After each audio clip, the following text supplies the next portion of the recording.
మీ business ఏదైనా మీ ఊర్లో promotion చేయాలంటే అది సుమన్ టీవీతోనే సాధ్యం. ఇప్పుడే సంప్రదించండి. నమస్తే, welcome to Suman TV Kothagudem. Intermediate BiPC తీసుకున్న తర్వాత అసలు మెడిసిన్ ఆపర్చునిటీస్ కాకుండా ఇంకా ఏ ఆపర్చునిటీస్ ఉన్నాయి, ఎన్ని వేస్ ఉన్నాయి ఒక స్టూడెంట్కి అనేది ఈరోజు మనతో పాటు డిస్కస్ చేయడానికి మన స్టూడియోలో ఉన్నారు ప్రొఫెసర్ శ్రీనివాస్ గారు. సార్ని అడిగి ఒక బైపీసీ చదివిన స్టూడెంట్కి ఎటువంటి ఆపర్చునిటీస్ ఉన్నాయి అనేది తెలుసుకుందాం. సార్ నమస్తే అండి. నమస్తే అండి.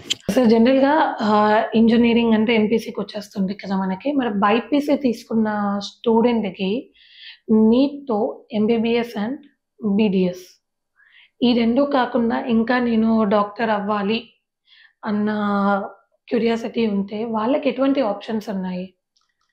సో స్టూడెంట్ మనకి బైపీసీ చదివిన తర్వాత మనకి చాలా ఆపర్చునిటీస్ ఉన్నాయి. ఒకటి వచ్చేసి మనము నీట్ రాసుకొని ఎంబీబీఎస్ చదువుకోవచ్చు. ఎంబీబీఎస్లో సీట్ రాని వాళ్ళు they will go for dental, bachelor of dental sciences, BDS అంటాము. సో ఇవి రెండు రాకుండా కూడా మనకి వేరే ఆపర్చునిటీస్ ఉన్నాయి. సో అందులో ఒకటి మెయిన్గా వచ్చేసేది బీఏఎంఎస్ అంటారు, bachelor of Ayurvedic medicine and surgery, Ayurvedic medicine. So they will become an Ayurvedic doctor. అలా కాకుండా బీహెచ్ఎంఎస్ అని ఇంకో కోర్స్ ఉంటుంది. So bachelor of homeo medicine and surgery. And next వచ్చేసి బియుఎంఎస్ అని ఒక కోర్స్ ఉంటుంది, bachelor of Unani medicine and surgery. So ఎంబీబీఎస్లో సీట్ రాని వాళ్ళు, డెంటల్లో సీట్ రాని వాళ్ళు they can opt for these courses. ఇవి కూడా ఇప్పుడు బాగా డిమాండ్ ఉన్న కోర్సెస్. సో ఎంబీబీఎస్ కాకుండా ఆయుర్వేదం అండ్ హోమియోపతి కూడా వెళ్ళచ్చు. ఓకే సార్, మరి ఇది వెటర్నిటీ అవ్వాలి అండ్ ఫిజియోథెరపీ కూడా ఉంటుంది కదా.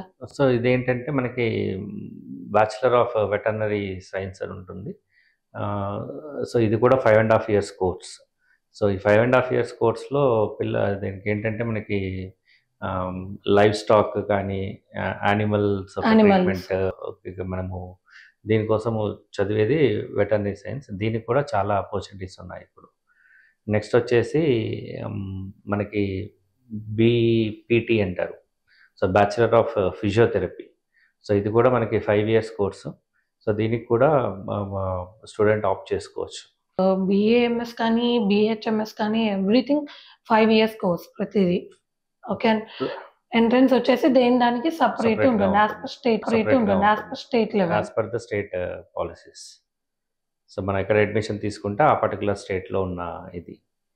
అలా కాకుండా మనకి ఎంబీబీఎస్ ఇవన్నీ కూడా సెంట్రలైజ్డ్ నీట్ అడ్మిషన్స్ ద్వారా జరుగుతుంది. సో ఇలా కాకుండా నర్సింగ్ అవ్వాలి అని అంటే ఎలా, దాని ప్రాసెస్ ఏంటి? నర్సింగ్ అనేది ఉంటుంది, దీనికి జిఎన్ఎం అండ్ ఏఎన్ఎం కోర్సెస్ అని ఉంటాయి.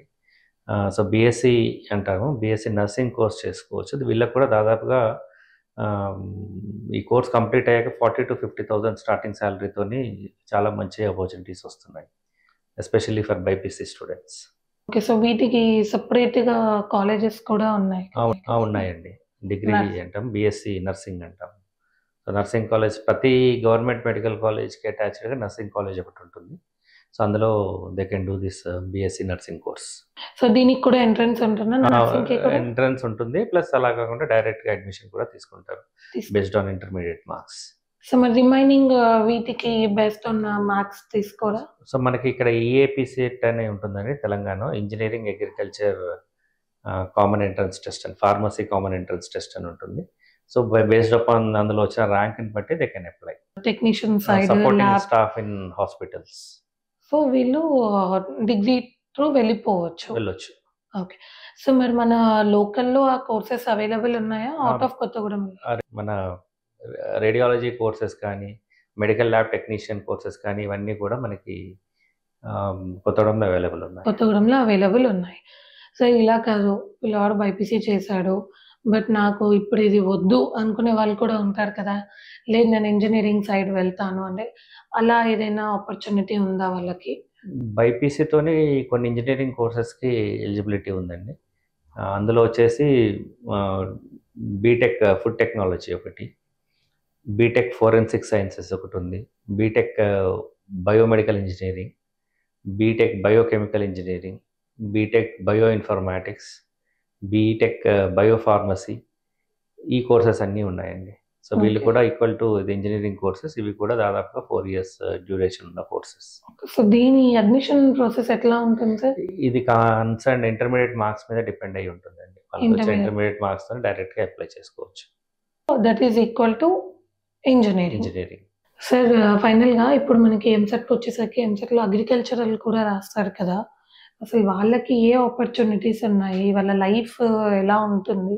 దానికి బీఎస్సీ అగ్రికల్చర్ అంటామండి. బీఎస్సీ అగ్రికల్చర్ అనేది మళ్ళీ వాళ్ళకి 4 years కోర్స్. సో ఇది వచ్చేసి తెలంగాణలో వచ్చి professor Jayashankar agriculture university offer చేస్తుంది. సో దీనికి వాళ్ళకి అడ్మిషన్ కావాలి అంటే వాళ్ళు ఈఏపీ సెట్ ఎగ్జామ్ రాయాలి. సో దాంట్లో వచ్చిన ర్యాంక్ని బట్టి మనకి అగ్రికల్చర్ అడ్మిషన్ ఇస్తారు. అంటే వీళ్ళకి జాబ్ ఇప్పుడు డాక్టర్స్ అంటే దేని ఇంపార్టెన్స్ దానికే ఉంటుంది మెడికల్ సైడ్. సో వీళ్ళకి ఆపర్చునిటీస్ ఎలా ఉన్నాయి? అగ్రికల్చర్ వాళ్ళకి అగ్రికల్చర్ సైంటిస్ట్గా, లేదా మనకి స్టేట్ గవర్నమెంట్ అగ్రికల్చర్ ఆఫీసర్స్ లాగా, లేదా seed manufacturing companies, pesticide manufacturing కంపెనీస్లో వీళ్ళకి అగ్రికల్చర్ వాళ్ళకి ఆపర్చునిటీస్ ఉంటాయి. సో అటు అగ్రికల్చర్ వెళ్ళాలి అన్నా ఇటు బైపీసీ నుంచి ఇంజనీరింగ్ చేయొచ్చు, as well as medico students కాకుండా యాజ్ అ డాక్టర్గా కూడా అదర్ ఆపర్చునిటీస్ ఉన్నాయి. ఆపర్చునిటీస్ అనేది మెడిసిన్ స్టూడెంట్స్కి ఇంజనీరింగ్ స్టూడెంట్స్ లాగా చాలా ఉంటాయి.